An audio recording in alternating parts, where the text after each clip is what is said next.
the affair of imamat that no one questioned who the next imam would be.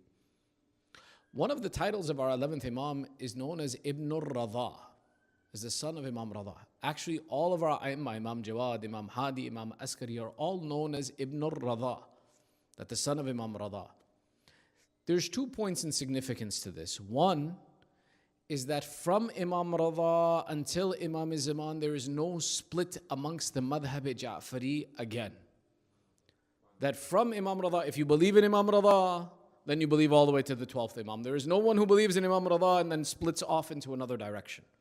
Meaning all of the Aimma after them are known as Ibn al-Radha, that these are the successors of Imam Radha and that this is the one pure lineage that continues on. The other reason why they are known as Ibn al-Radha or the Abna of Radha is the impact of the character of Imam Radha upon the general population. You see, the Banu Umayyah after the Waqi' of Karbala tried to hide the personality of Ahlul Bayt. And then when the Banu Abbas took authority and killed off the Banu Umayyah, they took authority on the basis that we are the close proximate relation of Rasulullah. If it became known that there is a closer relationship to Rasulullah, the Banu Abbas would have lost their authority. So they went through the process of suppressing the characteristics of Ahlul Bayt until the coming of Ma'mun, who said, everybody else tried to shun them and they failed. I will do something different. I will take authority from them by making them my partner. Ma'mun, what does he do? He makes Imam Radha Na'ib Khalifa. He makes him the successor of the Khalifa. And he imagines, if I am paired with the son of Sayyidah Fatima, then they will look at me and they will look at my authority and his authority and see that we are one, and then this will be good to go. But the consequence of this was that when he brought Imam Radha forward in front of humanity, humanity saw the amazing character of Ahlul Bayt, saw the teachings of Ahlul Bayt, saw the behavior of governance of Ahlul Bayt, and fell in love with Ahlul Bayt more than the Khulafa of Banu Abbas. So therefore, all of humanity knew of the amazing character that had been presented of Imam Radha, that every Imam after him, they said, this one is like that one who we just got to know. This one is the exact image of the one that we loved in the court of Ma'mun. So all of these Imams became known as Abna al-Radha, or the sons of Radha, that humanity learned to recognize and go out and see that who is the authority on this earth by saying, this one reminds us of that one, Ali ibn Musa Radha alayhi salam.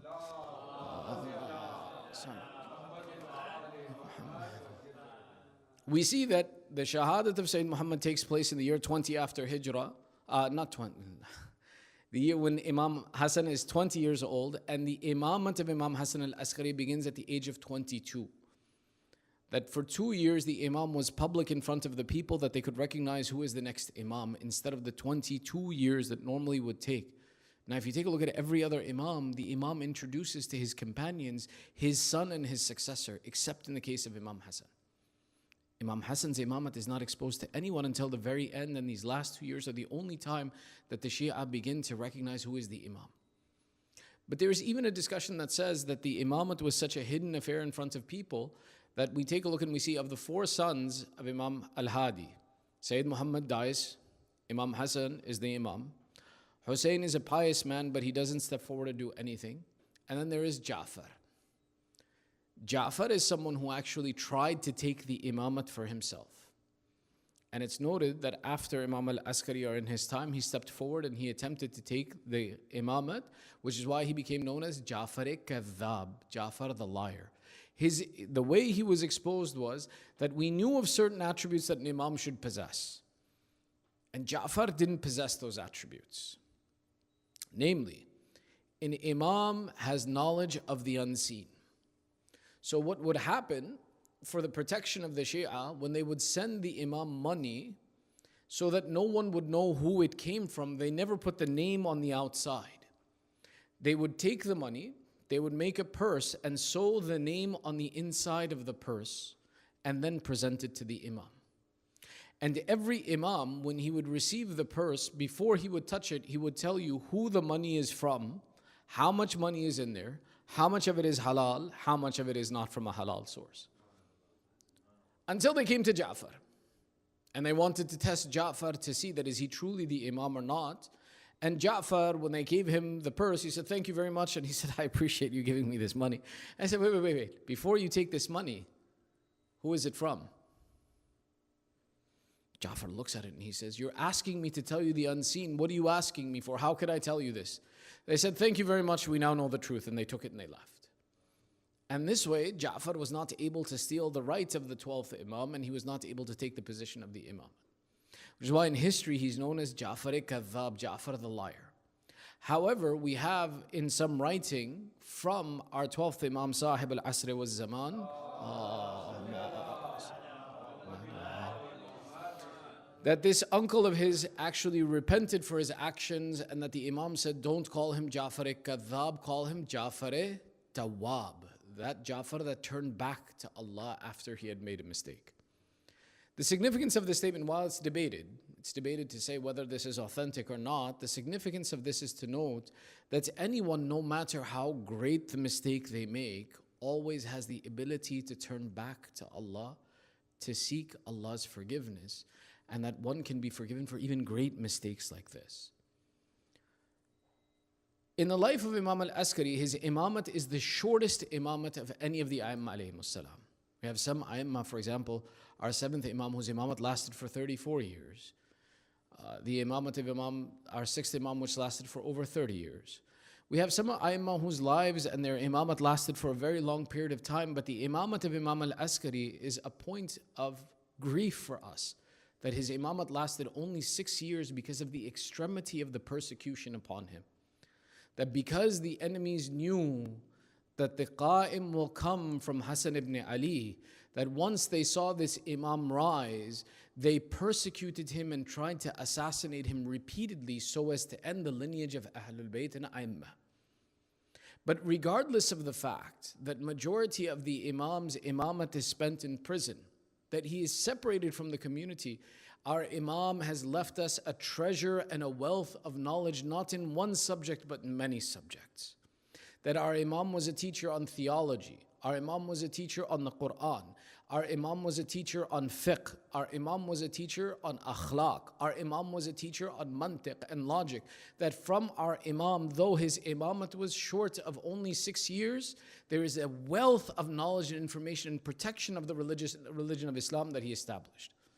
For example, one of the treasures that we possess is called Tafsir Hasan al-Askari, Tafsir al-Askari, which is a noted tafsir that says that it is a tafsir that was given by the Imam directly.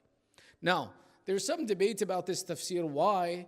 Because some of the language does not represent the ulu and the height that the language of the rest of the A'immah represents. Which some people then say that this can't be from the Imam. Rather, what we say is likely what is found in this is that this was the teachings of the Imam that were then written by other people so as to give us the knowledge of the Imam, maybe not his exact words specifically. In the case of the Quran, the Imam did such things that, for example, he defended the Quran when people tried to corrupt it. There was a man in the time of our 11th Imam known as Abu Ishaq al-Qindi. Abu Ishaq al-Qindi, in a very famous story, was writing a book proving the mistakes of the Quran and saying the Quran has flaws within it and it's a contradictory book and it's not a good book. Abu Ishaq al-Qindi was known for his intellect. One of his students came to Imam al-Askari and asked for assistance. And the Imam said, is there not one of you who can rebut this man? And they said, Ya Rasulullah, we don't know how. The Imam says, I will tell you the question, you ask Abu Ishaq. So the Imam says, ask Abu Ishaq this question, earn his trust, earn his friendship, and then ask him one question. Ask him that, oh Abu Ishaq, if you make a statement, the meaning of that statement, do I, the listener, decide what you meant? Or do you, the speaker, decide what you meant? Meaning, if I'm giving you this statement and you understand something different than what I intended, what is the correct meaning? What I intended or what you understood from it? Imam al-Askari explains, clearly Abu Ishaq will say, what I, the speaker, intended is what the correct meaning will be, not what you, the listener, understood. Imam al-Askari says when he comes to this conclusion, then ask him that these contradictions that you understand from the Quran, is it because of the way you understood the Quran or is it because you didn't understand what Allah meant when He said what the Quran says? Now, when this student goes to Abu Ishaq, earns his trust, goes through the process, asks him this question, Abu Ishaq is dumbfounded. And he says, there's no way you knew how to ask me this question. He says, where did you learn this? He says, it just came to me. Abu Ishaq says, you're my student. I know you could spend a whole lifetime and it would never come to you. And he says that certainly it was Hassan ibn Ali al-Askari alayhi salam who taught me this question, who brought me this question. Abu Ishaq al-Kindi famously destroys this book that he was writing so that no one can take advantage of it. He burns this book, and then he becomes a student of the Imam himself, and that he was someone who then pursued knowledge by the teachings of Ahlul Bayt after that. The Imam spent much of his time in this process of teaching, though he was in prison for most of his life, for most of his imamat. The exception for the time that he gets out of prison is noted in a very famous story. And you may have heard this story, but it's worth telling again as the dhikr of the Imam comes in it. Sallu ala Muhammad wa ali Muhammad. Our Imam was contemporary to three of the Khulafa, Mu'taz, Mutahaddi, and Mu'tamid. During the Khilafat of one of these three, it happened that Samarra was hit by a drought. When it was hit by a drought, the Muslims would gather and pray Salat al-Istisqa. Salat al-Istisqa is an exceptional salat, even amongst us. Why? All of the mustahab prayers have to be prayed furada. The only exception to this is Salat al-Istisqa. That Salat al-Istisqa, praying for rain, though it is a mustahab, it's not a wajib salat, it is something that you can pray in jama'ah. So what would happen is that the people of Samarra during this drought would gather for days, and they would make Salat al-Istisqa that Allah removes this drought and sends the rain upon them. It happens that a Christian man comes into the town of Samarra and he sees everyone leaving their shops to go, and he says, where are you all going? They say, we are going to pray for rain, it hasn't rained. The Christian says, can I come? He said, sure, come. The Christian comes, the Muslims gather under the open sky, they make their dua, they pray for rain, nothing happens. The Christian says, may I pray? And he prays, and it rains. People become astounded. This doesn't happen once. He prays a number of times. They question him and challenge him a number of times, but every time the man prays, it rains. The consequence of this came that the Muslimin of the towns of Samarra and the surrounding areas started to doubt their religion. We're Muslim. We're supposed to be better. But when we pray, it doesn't rain. But when this Christian prays, it rains. Maybe Christianity is the right religion and we're on the wrong religion. The news reaches the Khalifa. Now the Khalifa has a problem. He's Khalifatul Muslimin. If there are no Muslimin, he's not Khalifa of anything. So he has to somehow preserve this. So he sends one of his wazirs, advise him that ask the grandson of Rasulullah that he is the only one that can save you, so that they take Imam Hassan al-Askari out of prison and say that the religion of your grandfather needs your assistance. Go and save the religion of Islam. Now the Khulafa had done such a job that they had hid the personality of Imam al-Askari from all of the people, as many as they could, that no one should know that this man is here, that this man is the truly guided righteous leader. So no one knew who Imam al-Askari is. The Imam comes to the town and he says, gather the people. Bring the Christian. And sure enough, the Imam, when he meets this Christian, he says, go ahead and pray for rain. And again, the Christian raises his hands to pray, and it rains. And all of the Muslimin continue their doubt. Now the Imam turns and says to one of his companions, he says, go take whatever this man has in his hand. Take it away from him. The man says, I have nothing. The Imam says, give it. The Imam forcefully takes it away, and he says to the Christian, now pray. When the Christian raises his hands in prayer, nothing happens. So the Imam explains to all of the people that were gathered, and he explained and he said, the dua that was being answered was not because this man is a Christian. The dua that was being answered was because this man possesses a relic. He possesses a bone of one of the Anbiya of Allah. The sanctity of the bone of a Nabi is that when it is exposed under the open sky, Allah sends down the rain so that the mud covers the bone so that the sanctity of the Nabi is preserved. This man was taking advantage of this by exposing this bone under the sky, and that would make it rain, and then he would hide the bone immediately after that. So the Imam explains, and he says, this rain was not brought on by his being a Christian, it was brought on by the dignity of the Anbiya. The religion with Allah is the religion of Islam, not the religion of Christianity. Sallu ala Muhammad wa ala Muhammad.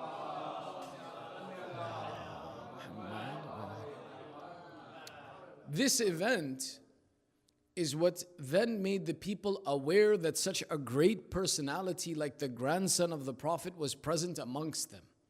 And then they complained to the government that if there is such a person like this, why have you hidden him from us? Which forced the Khalifa of the time to set the Imam free, which only lasted for a year to a year and a half in time before the Khalifa made another excuse to imprison the Imam again.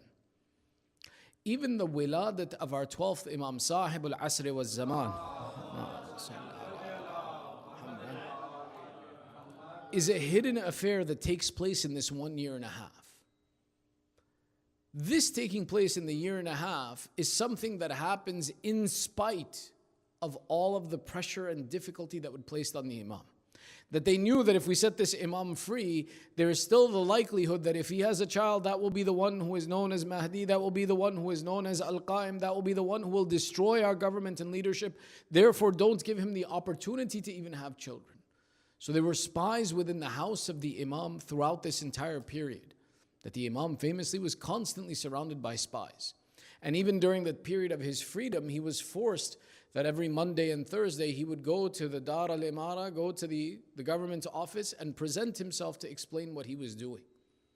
This leaving his house and going to Dar al-Imara and going to the government building was a walk that the Imam had to do through the city of Samarra twice a week.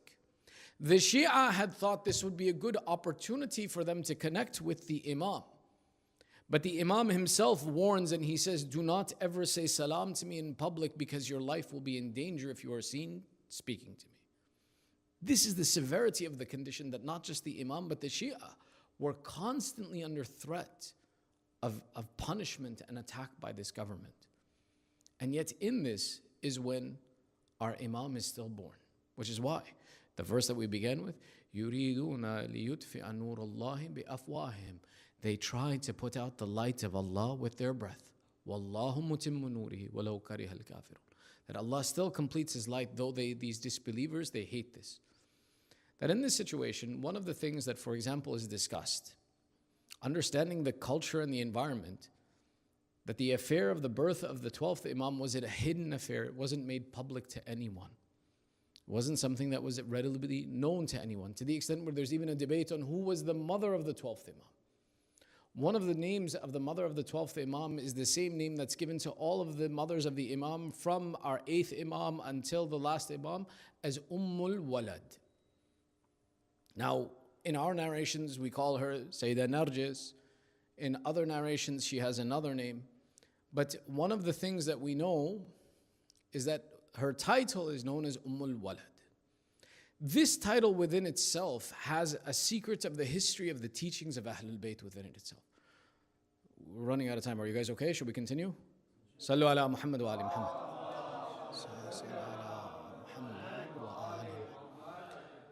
The term Ummul Walad in history is a reference to a woman who was a slave and then had a son or a daughter, or had a son that became the reason by which she became free.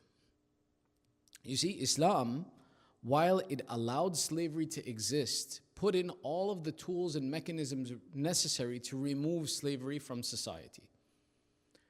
One of the big differences in how slavery ends in Islam versus how, for example, it was ended in America, is that in America, the way they went through the process of abolishing slavery, they almost had a complete economic collapse. That they took away the entire system of how work was done in society, and the entire community fell on its face and the entire country almost broke. That all of a sudden your entire labor force, you set them free. There's no system of compensation, no system of work anymore, and the country almost collapses after the Civil War in America. Islam didn't do this. Islam didn't want to just abolish slavery, it wanted to change the culture of slavery. So two things were done. One is that Allah made it from the recommended actions to free a slave. That whether it's a kafara, which financially a person may not be able to give. Maybe somebody can't fast for 2 months. Maybe somebody doesn't have enough money to feed someone for 2 months. Why? Because even now we know many times it happens, wealth is not always liquid. You don't always have money sitting nearby. You tie it up in investments. So Allah made it that free a slave and you will remove this liability and this kafara will be paid from you. Allah made it from the mustahabbat to free a slave. Allah did all of these good things to free a slave, and on the other side, the system of slavery, Islam gave the freedom to a slave that they had free time in which they could work and buy their own freedom. Islam made it that if a woman who was a slave, who had been bought as a slave, if she had a son or a daughter or a child by the person that she was enslaved to and married to by haqq al-yamin, that once the master died, because of the right of that child, she would immediately become free. That this title, Ummul Walad, was a definition to show that this is a woman who had a child, and because of that child, she became free from her bondage of slavery.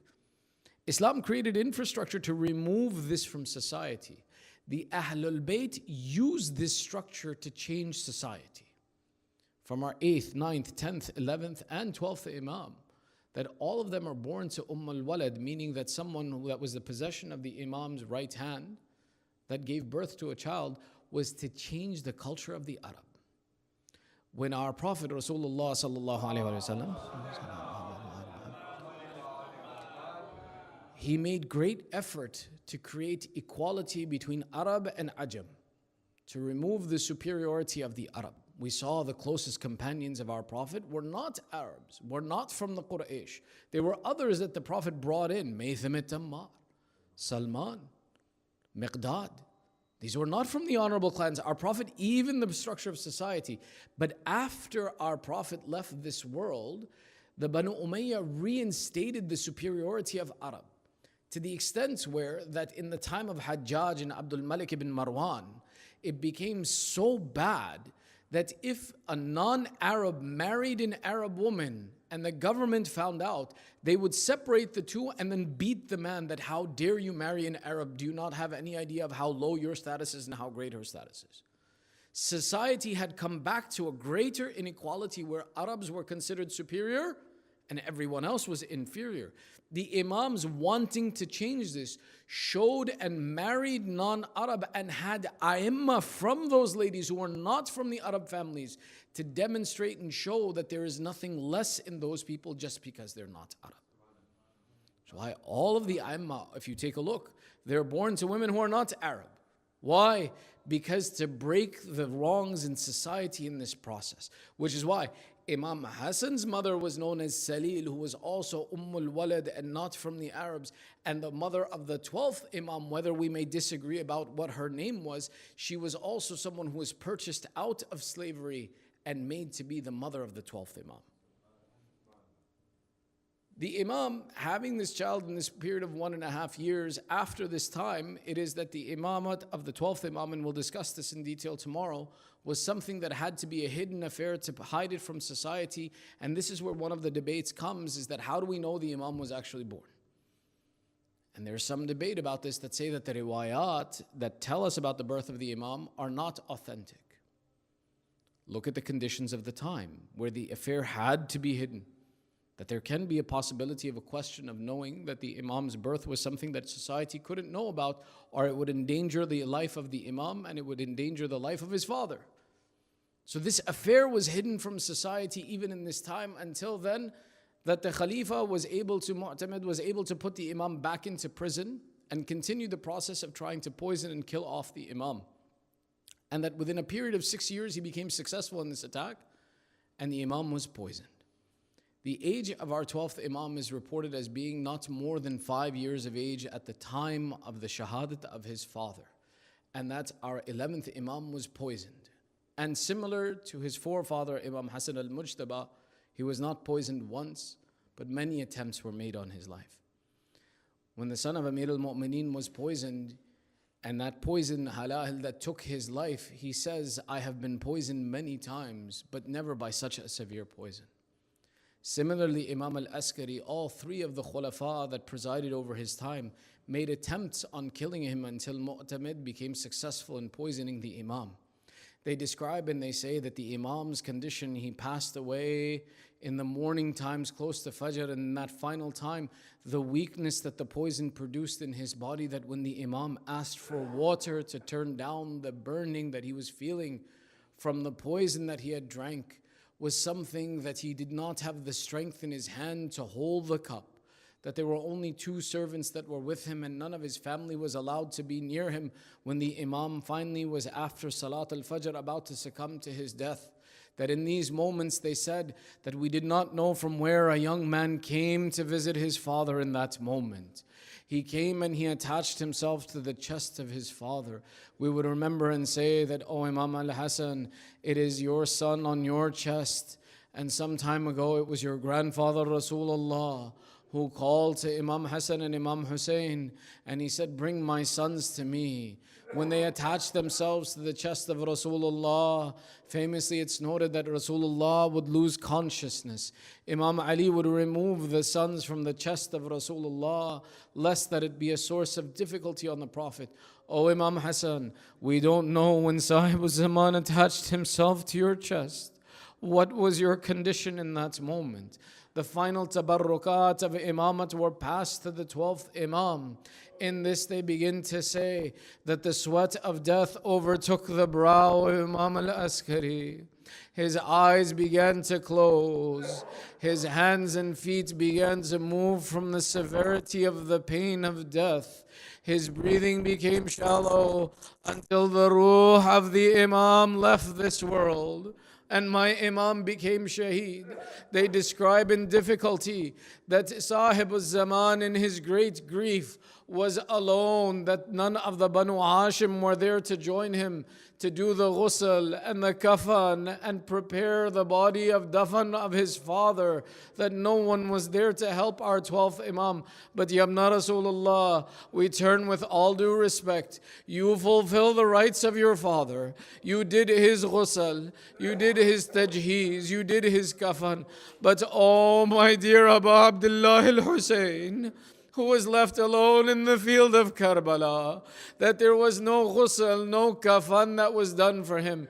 For 3 days the son of Zahra lay on the open sands of Karbala until it was that Zainul Abidin came. But to look at the difference, that Imam Zaman buried his father completely, did the actions for his father completely. But to look when Imam Zainul Abidin comes upon the body of his father in Karbala, they said that he would try to lift the body from one side. The body of Abu Abdullah had been so desecrated that he would say that it would come apart from the other side. The Imam would try to lift from the other side. The body would come apart in the other direction. Imam Zainul Abidin is the madloom who calls out, "O Banu Asad, have you no cloth? Have you no leaves? Give me something to collect the pieces of my father's chest." How shall Zainul Abidin take his father to the grave? When you go to Karbala, look where the Qatalgah is. Look where the grave of Imam Hussein is. O Sajjad, how did you move that body would come apart in pieces into the grave where you buried him?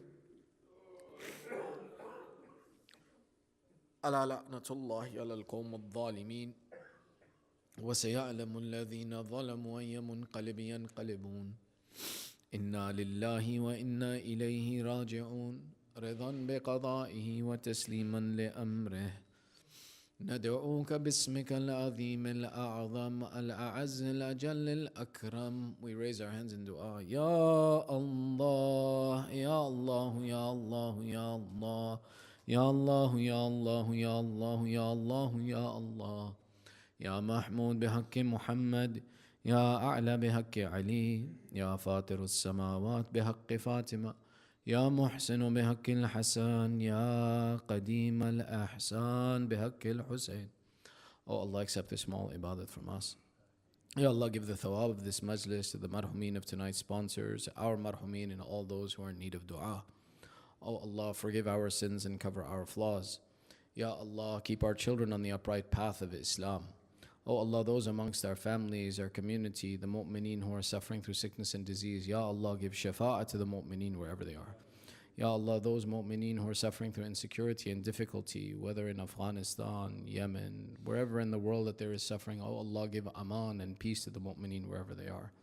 Oh Allah, keep our children on the upright path of Islam. Hasten the reappearance of Sahibul Zaman.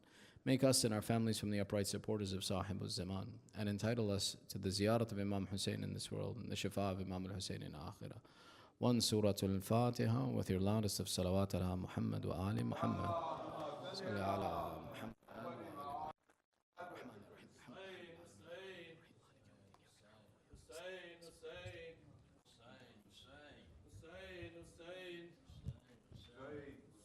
Hussein,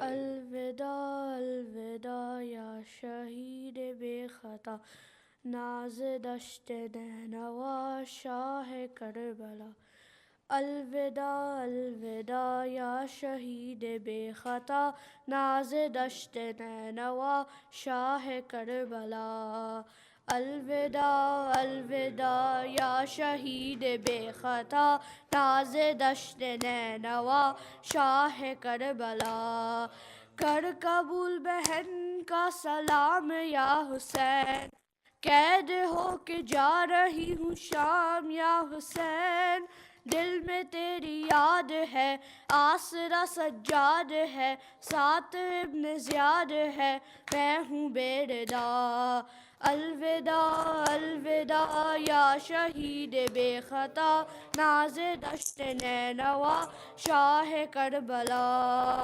الوداع الوداع یا شہید بے خطا ناز دشت نینوا کربلا ختم ہو گئے ہیں سارے آسرے اکبر و عباس میرے نہ رہے ختم ہو گئے ہیں سارے آسرے اکبر و عباس میرے نہ رہے کافی بھیڑ ہے ہماری ہر طرف تیار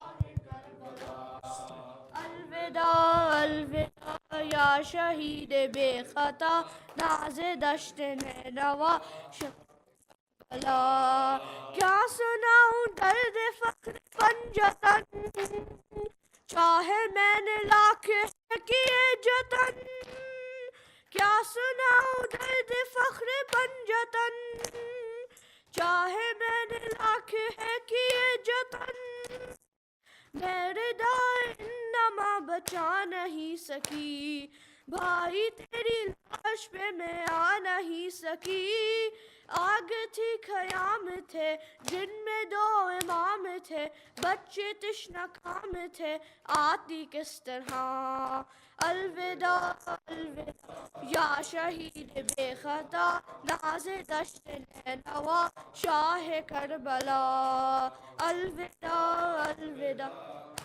شہید بے خطا ناز دشت نینوا شاہ کربلا میں نہ رکنے دوں گی تیرا غم حسین میں نہ جھکنے دوں گی یہ علم حسین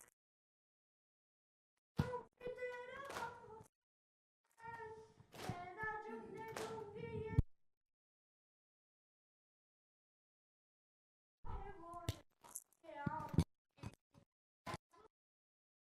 یوں بتا کے آؤں گی حشر تک رہے گا تو اس طرح جیے گا تو خود کہے بہن बहन शुक्रिया।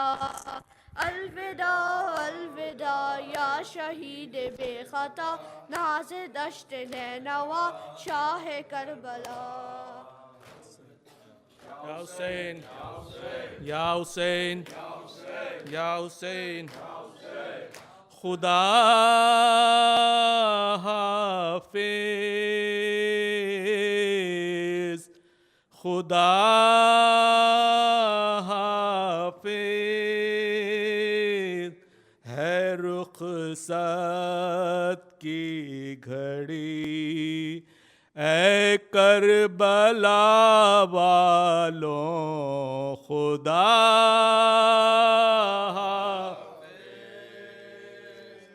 खुदा हाफिज। सलाम आखिरी, सलाम आखिरी करबला वालों, खुदा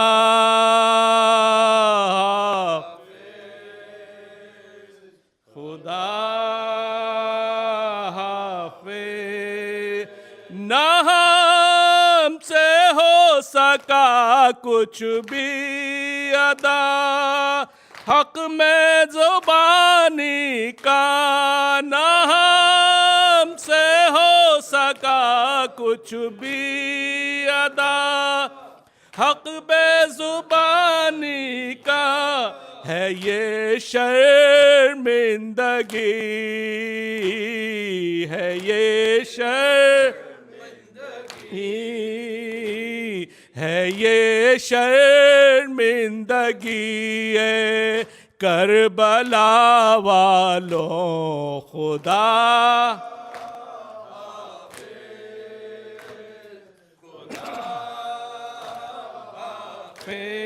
सलाम आखिरी करबला वालों, खुदा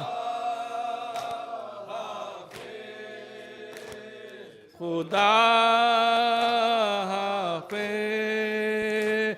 तुम्हारे साथ ज़हरा भी यहाँ तशरीफ लाई थी, तुम्हारे साथ भी यहाँ तशरीफ लाई थी, ये इज़्ज़त भी मिली,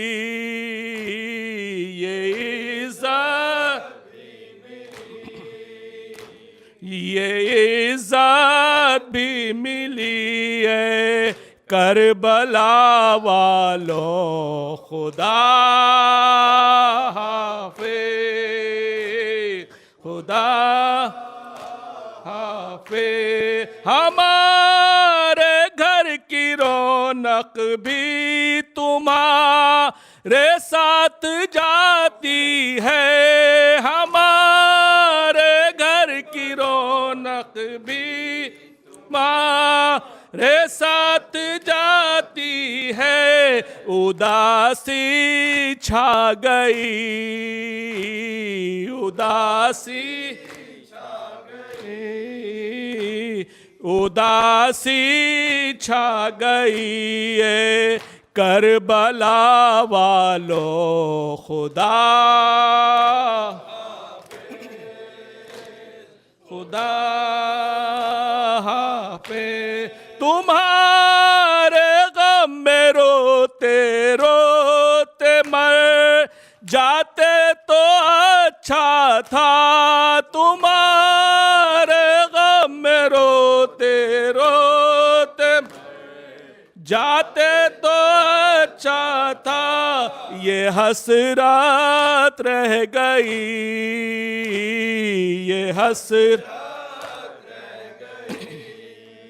ये हसरत रह गई है करबला वालों, खुदा हाफिज,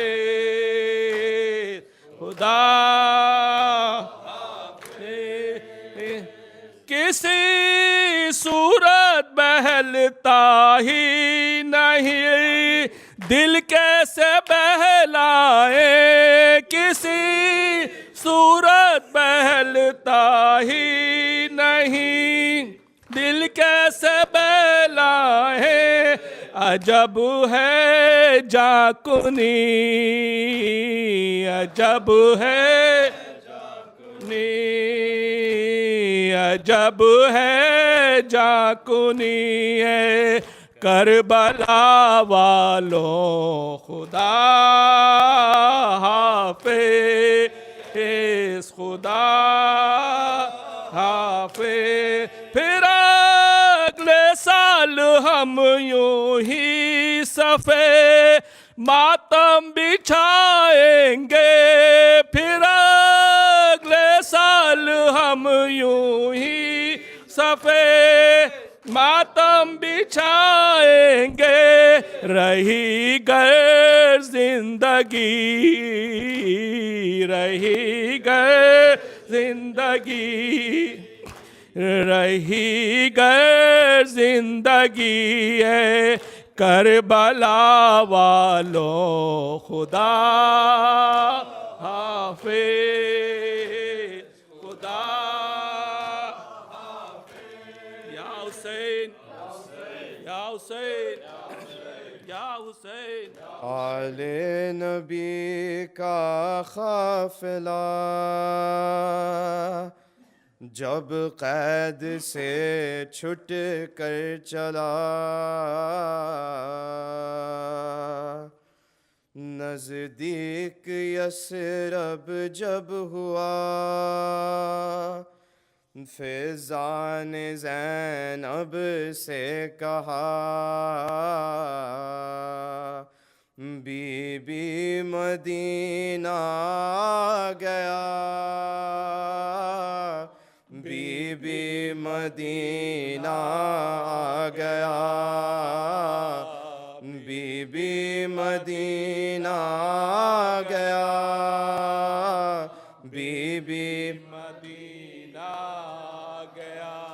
अब ख़त्म है अपना सफ़र, अब ख़त्म है अपना सफर, आता है अब मुझको नज़र, अब ख़त्म है अपना सफ़र, वो सामने यसरब नगर, अब ख़त्म है अपना सफ़र, हज़रत का रोज़ा आ गया, बीबी मदीना गया, बीबी मदीना गया।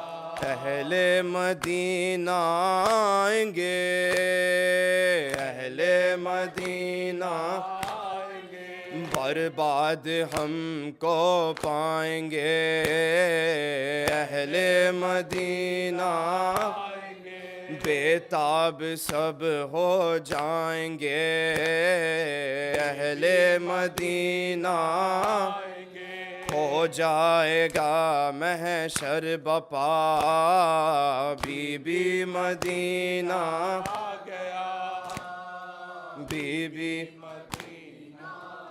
गया।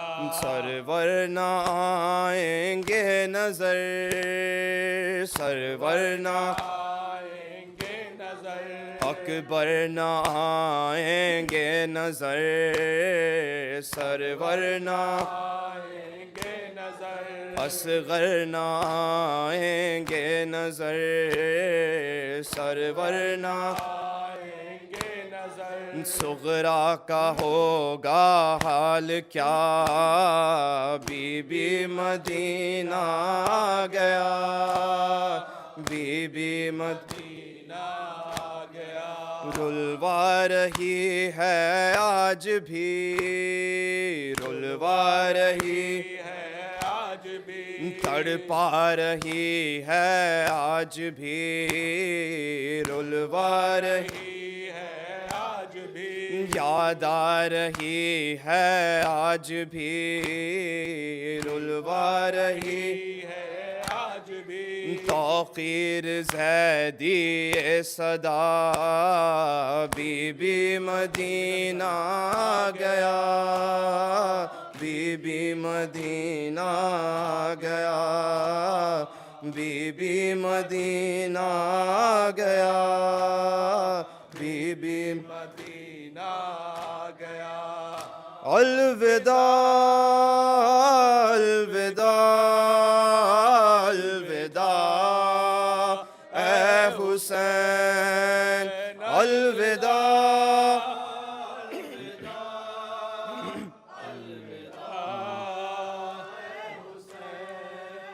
ये सदाए फुगार ये मजलिसें, ये सदाए फुगार ये मजलिसें, मातमो नौहार गम की ये ज़ीनतें, मातमो हार गम की ये ज़ीनतें। चाहता है ये दिल यूं ही कायम रहे, चाहता है ये दिन यूं ही कायम रहे, चाहता है ये दिल यूं ही कायम रहे, चाहता यूं ही कायम रहे, चाहता है ये दिल यूं ही कायम रहे, चाहता है ये दिल यूं ही कायम रहे। आह फटता है दिल किस तरह ये कहे, अलविदा अलविदा अलविदा ए हुसैन, अलविदा अलविदा अलविदा ए हुसैन। मेरे मेहमान है आखिरी ये सलाम, मेरे मेहमान है आखिरी ये सलाम, तुझ पे कुर्बान है आखिरी ये सलाम, तुझ पे कुर्बान है आखिरी ये सलाम, शाहे ज़ीशान है आखिरी ये सलाम, शाहे ज़ीशान आखिरी ये सलाम, शाहे ज़ीशान है आखिरी ये सलाम, शाहे ज़ीशान है आखिरी ये सलाम, दिल है वीरान है आखिरी ये सलाम, अलविदा अलविदा अलविदा ए हुसैन, अलविदा अलविदा अलविदा अलविदा ए हुसैन, ए हुसैन, अलविदा अलविदा ए हुसैन, ए हुसैन, अलविदा अलविदा ए शाहे मशरक़ैन, अलविदा अलविदा ए शाहे बिन्ते अहमद के नूर ऐन, अलविदा बिन्ते अहमद के नूर ऐन, अलविदा बिन्ते अहमद के नूर ऐन, अलविदा बिन्ते अहमद के नूर ऐन, अलविदा है मुजाहिद के लब पर ये बैन, अलविदा अलविदा अलविदा अलविदा ए हुसैन, अलविदा अलविदा अलविदा ए हुसैन, या हुसैन, या हुसैन, या हुसैन, या हुसैन, या हुसैन, या हुसैन, या हुसैन, या हुसैन, या हुसैन, या हुसैन, या हुसैन, या हुसैन, या हुसैन, या हुसैन,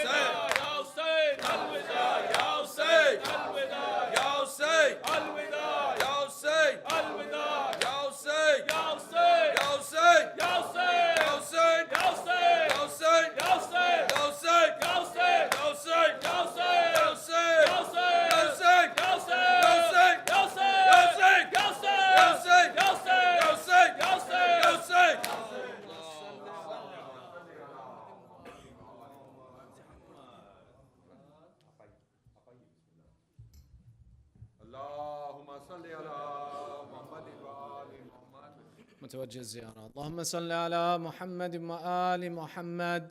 بسم الله الرحمن الرحيم.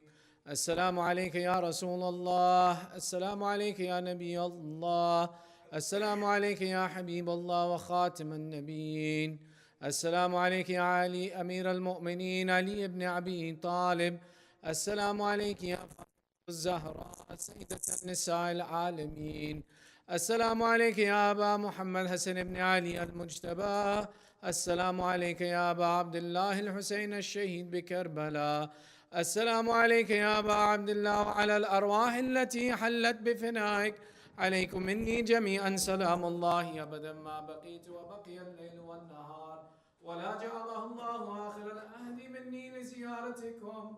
السلام على الحسين وعلى علي بن الحسين وعلى أولاد الحسين وعلى أصحاب الحسين جميعا ورحمة الله وبركاته.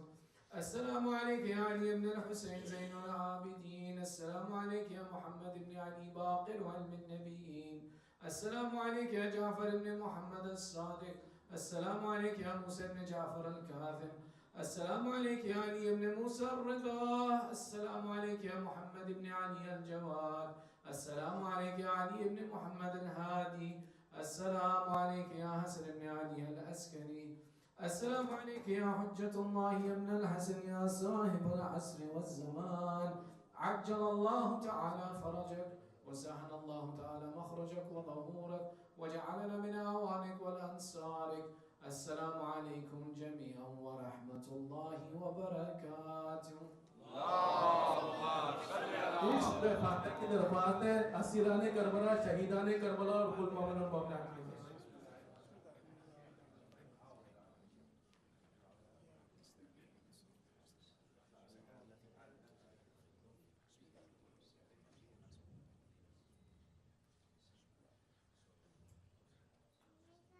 और मोमिन और मोमिनात की ऐलान के समाप्त हमारे कल ईद ज़हरा है और प्रोग्राम यही है 8 बजे नमाज उसके फौरन बाद शुरू कर दिया जाए। आप लोगों से गुजारिश है कि टाइम पर तशरीफ ले आए ताकि प्रोग्राम जल्दी खत्म करके, क्योंकि नेक्स्ट डे जो वर्किंग डे है तो इसलिए हम चाहते हैं कि प्रोग्राम जो टाइम पे खत्म हो जाए। कल 8 बजे नमाज है उसके फौरन बाद जो प्रोग्राम शुरू कर दिया जाएगा। ईद ज़हरा का प्रोग्राम है बर मोहम्मद वाले मोहम्मद सल्लल्लाहु।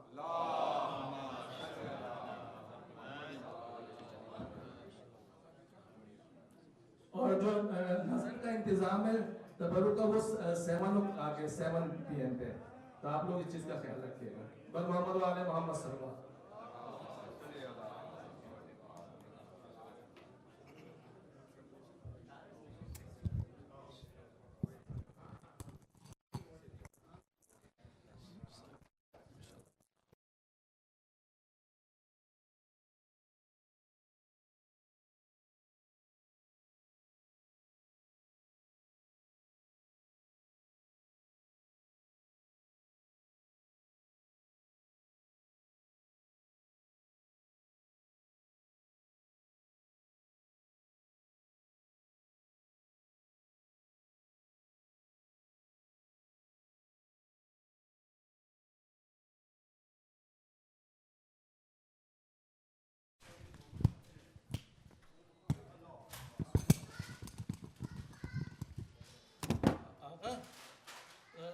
अपना वो मैसम मेरा जफर का और अली शाह का रखना था।